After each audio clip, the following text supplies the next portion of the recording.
बिस्मिल्लाहिर्रहमानिर्रहीम। अस्सलाम वालेकुम दोस्तों, आप देख रहे हैं यूट्यूब चैनल चिराग और मैं हूं आपका मेज़बान रियाज आदिल। दोस्तों, आप जानते हैं कि चिराग बच्चों के अदब के फ़रोग़ के लिए बनाया जाने वाला यूट्यूब चैनल है, यानी ये आपका अपना चैनल है। इस चैनल पर जहां बच्चों के लिए तफरी और दिलचस्प मवाद पेश किया जाएगा, वहीं बच्चों के लिए लिखने वाले यानी बच्चों के अदीबों के लिए भी तरबियती मवाद और तफरी मवाद पेश किया जाएगा। इस सिलसिले में हमने दरख्वास्त की थी जनाब अहमद आतिफ सिद्दीकी से, जिनका नाम और काम किसी तारुफ का मोहताज नहीं, कि वो आपके लिए तरबियती लेक्चर जो है वो तैयार करें और आपके सामने पेश करें। ये जो लेक्चर्स की सीरीज़ है, आज आप देख रहे हैं इस सिलसिले का छठा हिस्सा। ये आपको कैसा लगा, ये पूरी सीरीज़ आपको कैसी लगी, इसके अलावा आप इस चैनल पर क्या देखना चाहते हैं, हमें ज़रूर लिखें, हमें आपकी आरा का इंतज़ार रहेगा। तो समाअत फरमाइए अहमद आतिफ सिद्दीकी साहब का लेक्चर बच्चों के लिए कैसे लिखें। अब मैं समई और बसरी अदब की तैयारी के लिए चंद मशवरे आपकी खिदमत में पेश करना चाहता हूँ, लेकिन ये मशवरे समई और बसरी अदब की तैयारी में पेश आने वाले तमाम मराहिल और इन मराहिल के तमाम पहलुओं का अहाता नहीं करते। ताहम इनसे एक सरसरी अंदाज़ा किया जा सकता है कि समई और बसरी अदब की तैयारी में और मतबूआ अदब की तख्लीक़ में क्या फ़र्क है।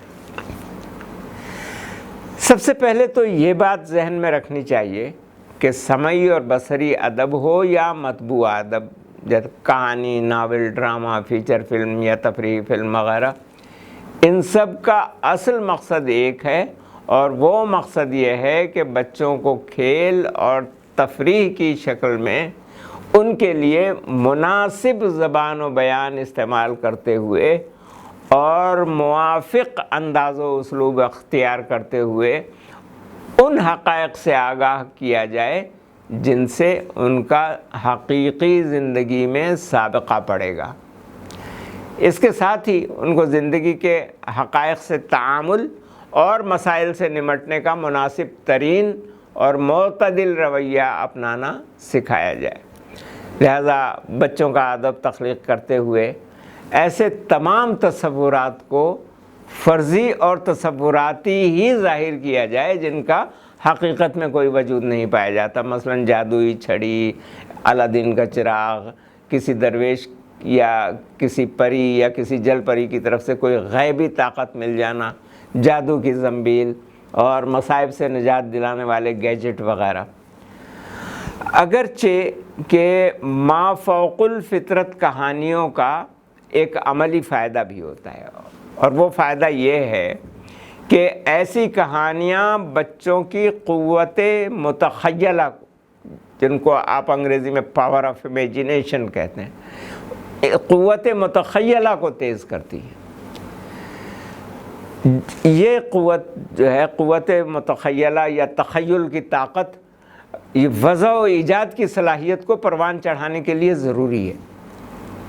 ताहम इन तसव्वुरात को बड़े पैमाने पर फ़रोग़ देने में जो क़बाहत है और इनका जो ख़तरनाक पहलू है वो ये है कि ये तसव्वुरात बच्चों के अंदर सही पहम और जहद मुसलसल और कोशिश की अहमियत को उजागर करने के बजाय उन्हें ख़याली दुनिया में रहने बसने का आदी बना देते हैं और माफ़ौक़ुल फ़ितरत अनासिर और अवामिल के इंतज़ार की नफ्सियाती बीमारी में मुब्तला कर देते हैं। इसके नतीजे में जज्बे अमल से आरी और तारे अनकबूत पर तकिया करने वाली नस्लें वजूद में आती हैं।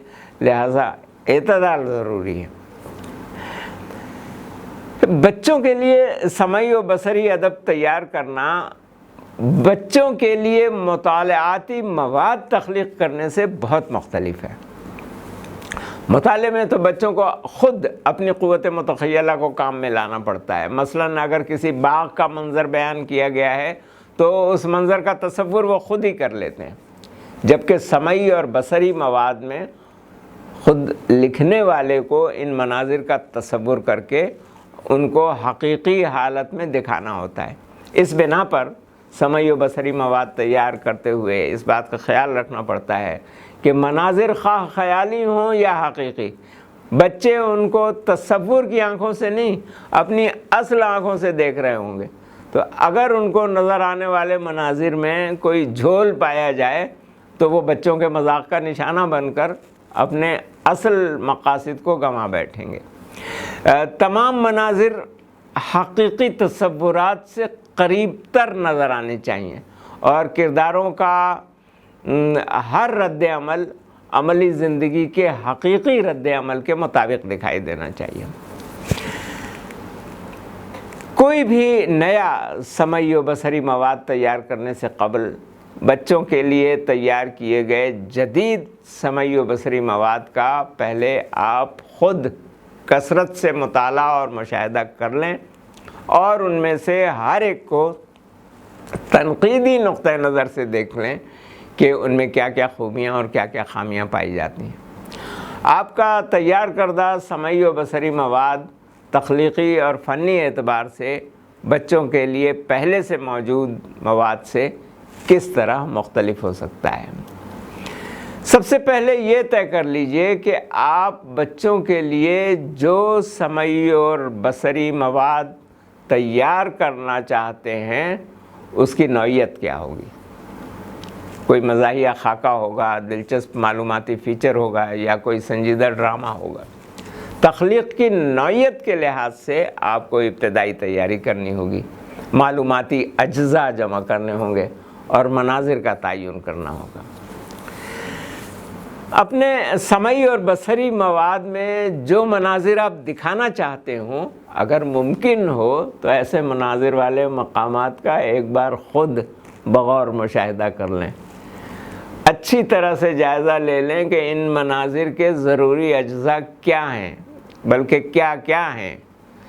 مثلاً گھر کا ماحول، کمرہ جماعت کا منظر، کسی باغیچے یا پارک میں کھیلتے ہوئے بچوں کا انداز، یا اسکول جاتے ہوئے اور اسکول سے واپس آتے ہوئے بچوں کی گفتگو کے موجودہ موضوعات وغیرہ وغیرہ۔